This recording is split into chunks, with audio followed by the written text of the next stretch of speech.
আসানসোলের পাশাপাশি দুর্গাপুর আদালত যেখানে একইভাবে বোমাতঙ্ক এবং তার জেরে জেলা বিচারক তিনি নির্দেশ দেন দ্রুত খালি করে দেওয়া হয় আদালত। তল্লাশির পরে ফের চালু করা হবে আদালত, কিন্তু এই মুহূর্তে সেখানে তল্লাশি চলছে। বম স্কোয়াড পুলিশ এসে উপস্থিত হয়েছে। সরাসরি আমাদের প্রতিনিধি মনোজ বন্দ্যোপাধ্যায় আমাদের সঙ্গে রয়েছেন। মনোজ, এই মুহূর্তে কি পরিস্থিতি? একদমই তোমাকে দেখাবো যে আমরা দাঁড়িয়ে রয়েছি দুর্গাপুর আদালত চত্বরেই, মহকুমা আদালত। এখানে পুলিশের আধিকারিকরা এসছেন, আসানসোল দুর্গাপুর কমিশনারেটের এসিপি, সিআই এবং দুর্গাপুর থানার ওসি তারা এসছেন।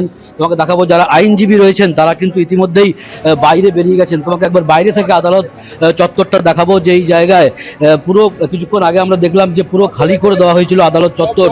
তোমাকে দেখানোর চেষ্টা করব যে এই যে মহকুমা আদালত চত্বর কিন্তু পুরোপুরি খালি করে দেওয়া হয়েছে।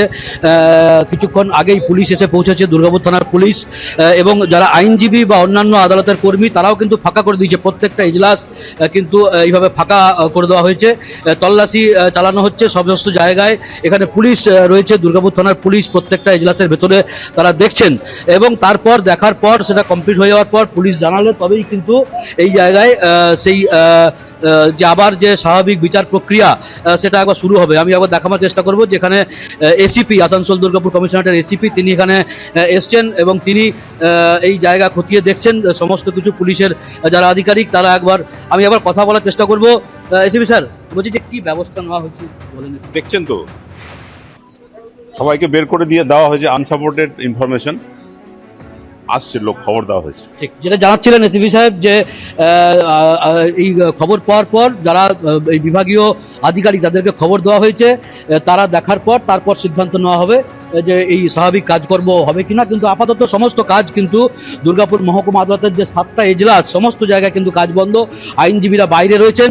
এবং তার সাথে সাথে আরও একটা জিনিস তোমাকে দেখাবো যে বিজেপির দুর্গাপুর পশ্চিমের যিনি বিধায়ক তিনি কিন্তু এসে বিক্ষোভ দেখাচ্ছিলেন এখানে, যে এই বোমাতঙ্ক, এই যে আইন শৃঙ্খলার অবনতি এমনই দাবিতে তিনি বিক্ষোভ দেখাচ্ছিলেন। আমি একবার তার সাথেও কথা বলার চেষ্টা করব। এখানে রয়েছেন সরাসরি, আমি একবার দেখানোর চেষ্টা করব যে দুর্গাপুর পশ্চিম বিজেপি বিধায়ক, আপনি কিছুক্ষণ আগে বিক্ষোভ দেখাচ্ছিলেন এখানে, কেন ক্ষোভ কেন? বিক্ষোভ কারণ মানুষের যে অবস্থা আজকে সারা বাংলায় কেউ সুরক্ষিত নেই, নারী পুরুষ থেকে শুরু করে শ্রমিক কেউ সুরক্ষিত নেই, ডাক্তাররা নার্সরা সুরক্ষিত নেই, প্রমাণ হয়ে গেল জজরাও সুরক্ষিত নেই। তার মূল কারণ আগে বলেছি যে পশ্চিমবঙ্গের মাননীয় মুখ্যমন্ত্রী বুঝে গেছেন এশিয়ারটা হলে পরে অনেক টালবাহানা করেছেন, অনেক ধমকি দিয়েছেন। সুপ্রিম কোর্টের তত্ত্বাবধানে হাইকোর্টের জজরা, বিভিন্ন কোর্টের ডিস্ট্রিক্ট জজরা তারা রক্ষামানা করছেন জজকে ভয় দেখানোর জন্য, মানুষকে আতঙ্ক তৈরি করার জন্য। এসআইআর যদি হয়ে যায় তৃণমূলের পথ অনিবার্য, সেই কারণে এই ঘটনা ঘটানো হচ্ছে। কিন্তু আমরাও কেউ সুরক্ষিত নেই, বাংলা কেউ সুরক্ষিত নেই, কোর্ট সুরক্ষিত নেই, জজ সুরক্ষিত নয়। ভিক্ষা জানি মমতা ব্যানার্জিকে উগ্রপন্থীদের পশ্চিমবঙ্গ। যেমনটা জানাচ্ছিলেন যে দুর্গাপুর পশ্চিমের বিজেপি বিধায়ক তিনি এখানে বিক্ষোভ দেখাচ্ছিলেন যে এই যে জায়গা এই বোমাতঙ্কর খবরে তারাও আতঙ্কিত, এবং সে কারণে তিনি এখানে এসছেন। বাইরে তোমাকে দেখাচ্ছিলাম যেমনটা যে পুলিশের আধিকারিকরা এখানে এসছেন, আসানসোল দুর্গাপুর কমিশনারেটের এসিপি, সিআই, ওসি এবং সমস্ত দুর্গাপুর থানার একেবারে আমরা সেই ছবি দেখতে পাচ্ছি। এই মুহূর্তে সেখানে তল্লাশি চালানো হচ্ছে এবং আপাতত আদালতের কাজ বন্ধ রয়েছে। রাজ্যের একের পর এক আদালত যেখানে বোমাতঙ্কের খবর পাওয়া যাচ্ছে। এই মুহূর্তে চুচুড়া আদালতের ছবি আপনাদের সামনে তুলে ধরবো। চুচুড়া আদালতেও বোমাতঙ্কের জেরে খালি করা হলো আদালত। হুমকি, ইমেল ঘিরে বোমাতঙ্ক তৈরি হয়, আর ঘটনাস্থল ইতিমধ্যেই এসে পৌঁছেছে বম স্কোয়াড।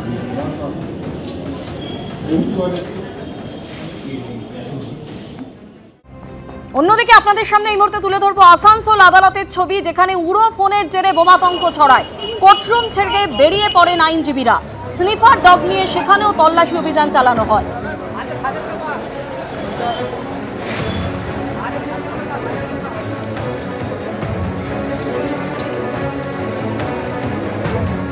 আসানসোল আদালত যেখানে উড়ো ফোনের জেরে বোমাতঙ্ক ছড়ায়, কোর্টরুম ছেড়ে বেরিয়ে পড়েন আইনজীবীরা এবং ঘটনাস্থলে এসে পৌঁছয় বম স্কোয়াডও। সেখানে তল্লাশি চালানো হয়, স্নিফার ডগ নিয়ে চলে তল্লাশি।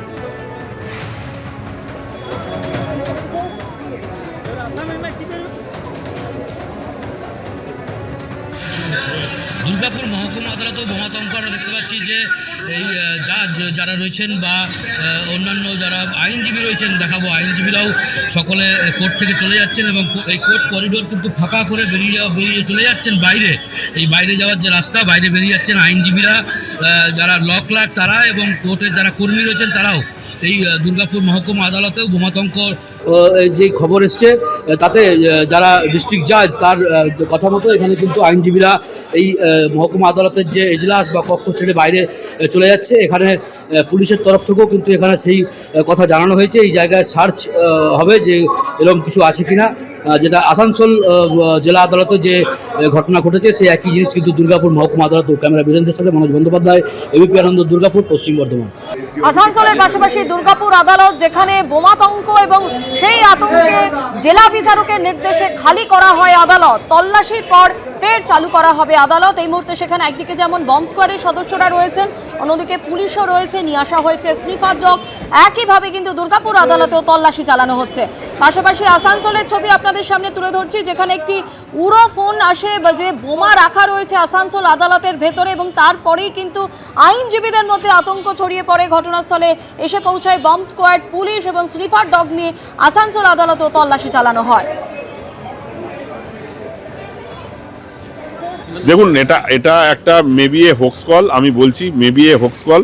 কিন্তু 11:30টার সময় চিঠিটা এসছে আমাদের কাছে যে এখানে কোনো একটা অর্গানাইজেশন যারা বলছে যে আমাদের কাজটাকে ডিস্টার্ব করার জন্য এখানে নাকি অলরেডি কিছু এক্সপ্লোসিভ ওরা প্ল্যান্ট করে রেখেছে। আমি অ্যাজ এ ডিস্ট্রিক্ট জাজ সবার সেফটি সিকিউরিটির জন্য একটু কোর্ট প্রেমিসেসটাকে ফাঁকা করেছি, যাতে করে বোম স্কোয়াড এবং যারা আছে স্নিপার ডগ তারা যেন এটা প্রেমিসেসটাকে ভালো করে সার্চ করতে পারে। এই জন্য আমি সবার একটু কোঅপারেশন চেয়েছি। আমি এই প্রেমিসেসটা একটুখানি ফাঁকা করেছি, জাস্ট করিয়ে বোম স্কোয়াডের সার্চিংটা হলে নর্মালসি উইল বি রেস্টোরড। একই সঙ্গে আপনাদের সামনে এই মুহূর্তে দু জায়গার ছবি তুলে ধরবো। একদিকে খাস কলকাতায় আদালতে বোমাতঙ্ক, নগর দায়রা আদালতে বোমাতঙ্ক, আর অন্যদিকে আসানসোল আদালতেও সেখানে উড়ো ফোনের জেরে বোমাতঙ্ক। পাশাপাশি দুই আদালতের ছবি আপনাদের সামনে তুলে ধরছি। একদিকে সিটি সেশন কোর্ট, যেখানে বোমাতঙ্কর ঘটনা ঘটে এবং তার জেরে আতঙ্ক ছড়িয়ে পড়ে আইনজীবী এবং মামলার প্রয়োজনে যারা সেখানে এসে উপস্থিত হয়েছেন তাদের মধ্যে। আর অন্যদিকে আসানসোল আদালতে একইভাবে উড়ো ফোনের জেরে বোমাতঙ্ক ছড়িয়ে পড়ে। নগর দায়রা আদালতের সামনে থেকে সরাসরি আমাদের প্রতিনিধি পার্থ প্রতিম ঘোষ আমাদের সঙ্গে রয়েছেন। পার্থ, এই বোমাতঙ্কের খবর পেয়ে সিটি সেশন কোর্টে দ্রুত পৌঁছে যায় পুলিশ। এখনো পর্যন্ত কি আপডেট রয়েছে তোমার কাছে? দেখো, যে বিষয়ে জানতে পারছি সেটা হচ্ছে চিফ জাজের কাছে একটি মেল আসে সকালবেলা 9টা বা 9:30 নাগাদ, এবং সেই ক্ষেত্রে সেই মেলে বলা হয় যে বোমা রাখা আছে আদালতের মধ্যে। এবং তারপরেই একেবারে আদালত থেকে ফোন গিয়ে পৌঁছায় হচ্ছে কলকাতা পুলিশের কাছে, লালবাজারের কাছে, এবং সেখান থেকে হেয়ার স্ট্রিট থানার বিশাল পুলিশ বাহিনী, সেই বাহিনী এসে পৌঁছেছে। পুলিশের উচ্চপদস্থ আধিকারিকরা তারা আদালতে এসে পৌঁছেছে, এবং আসার পরবর্তীকালে কলকাতা পুলিশের বম ডিটেকশন স্কোয়াড, অর্থাৎ কোনো জায়গায় কোনো বোমা রয়েছে কিনা সেই বম ডিটেকশন স্কোয়াডের সদস্যরা তারা এসছেন। এবং প্রথমে সিটি সেশন কোর্ট, সেই সিটি সেশন কোর্টের ভেতরে তারা সেখানে গিয়ে পৌঁছেছেন, এবং গিয়ে হচ্ছে বিভিন্ন যে জায়গাগুলো রয়েছে, বিভিন্ন ফ্লোরে বিচারকদের যে ঘর রয়েছে, এছাড়া ফ্লোরের বাইরের যে অংশ রয়েছে সেখানে কোনো রকমভাবে সন্দেহজনক কিছু আছে কিনা সেই বিষয়টা তারা একবারে পরীক্ষা নিরীক্ষা করে বিভিন্ন ফ্লোরে গিয়ে। অন্যদিকে আমরা এখন যে জায়গায় রয়েছি এটা হচ্ছে ব্যাংশাল আদালত, অর্থাৎ সিটি সেশন কোর্টে পিছন থেকে ব্যাংশাল আদালত, যেটা হচ্ছে মেট্রো সিএমএম অর্থাৎ চিফ মেট্রোপলিটন ম্যাজিস্ট্রেটের যে এখানে আদালত রয়েছে। এবং সেখানেও একেবারে কিছুক্ষণ আগে এই যে টিমটা এসে পৌঁছায়, অর্থাৎ যারা হচ্ছে বম ডিটেকশন স্কোয়াডের, সেই বম ডিটেকশন স্কোয়াডের টিম তারা এসে পৌঁছেছে, এবং এসে ব্যাংশাল আদালতের ভিতরে সিএমএম যে চেম্বার রয়েছে, এছাড়া আদালতের কোর্ট রুম রয়েছে, সেখানে তারা গিয়েছেন এবং গিয়ে কিন্তু খোঁজাখুঁজি করছেন, কিন্তু এখনো পর্যন্ত সন্দেহজনক কিছু পাওয়া যায়নি। এইটা গেলে একটা বিষয়। আবার দ্বিতীয় বিষয়টা যেটা হচ্ছে সেটা হচ্ছে পুলিশের পার্ট। এই মেলটা কে পাঠালো, কি উদ্দেশ্যে পাঠালো সেই বিষয়টা একেবারে পুলিশ ইতিমধ্যেই সেই মেল যিনি করেছেন বা যেখান থেকে এসছে সেই আইপি অ্যাড্রেস খুঁজে সেই মেল কোথা থেকে এসছে সেই বিষয়টাও লালবাজারের সাইবার বিভাগ থেকে শুরু করে পুলিশের আধিকারিকরা তারা সেটাও খতিয়ে দেখার কাজ শুরু করছে। আমার সহকর্মী শান্তনু দত্ত যে ছবিটা দেখাচ্ছে এটা হচ্ছে ব্যাংশাল আদালতের ছবি, এবং ব্যাংশাল আদালতের মধ্যে এই মুহূর্তে কিন্তু বম ডিটেকশন স্কোয়াডের সদস্যরা তারা ভেতরে গিয়েছেন এবং গিয়ে পরীক্ষা নিরীক্ষা করছেন, কিন্তু এখনও পর্যন্ত সন্দেহজনক কোনো কিছু পাওয়া যায়নি। বিচারকদের সমস্ত ঘরের বাইরের অংশ, সেই সমস্ত জায়গায় মেটাল ডিটেক্টর সহ বিভিন্ন জিনিসপত্র বম ডিটেক্ট করার জন্য সেইটার জন্য তারা নিয়ে গিয়ে সেই অত্যাধুনিক যন্ত্রপাতি নিয়ে গিয়ে পরীক্ষা নিরীক্ষা করা হচ্ছে। এবং স্নিফার ডগও নিয়ে আসা হয়েছিল এখানে, কিন্তু কোনো রকমভাবে কোনো সন্দেহজনক কিছু না থাকে বা আছে কি না সেই বিষয়টা আবার খুঁটিয়ে সার্চ অপারেশন চালানো হচ্ছে গোটা আদালত চত্বর জুড়ে। পার্থ, তুমি আমাদের সঙ্গে থাকো। পাশাপাশি দুই ছবি আপনারা দেখছেন, একদিকে সিটি সেশন কোর্ট যেখানে প্রথমে বোমাতঙ্ক ছড়ায়, সেখানে এই মুহূর্তে বম্ব স্কোয়াডের সদস্যরা যেমন একদিকে তল্লাশি চালাচ্ছেন এবং অন্যদিকে একেবারে পাশেই ব্যাংশাল কোর্ট, সেখানেও কিন্তু এই মুহূর্তে তল্লাশি চালানো হচ্ছে বম্ব স্কোয়াডের তরফে। নিয়ে আসা হয়েছে স্নিফার জগৎ।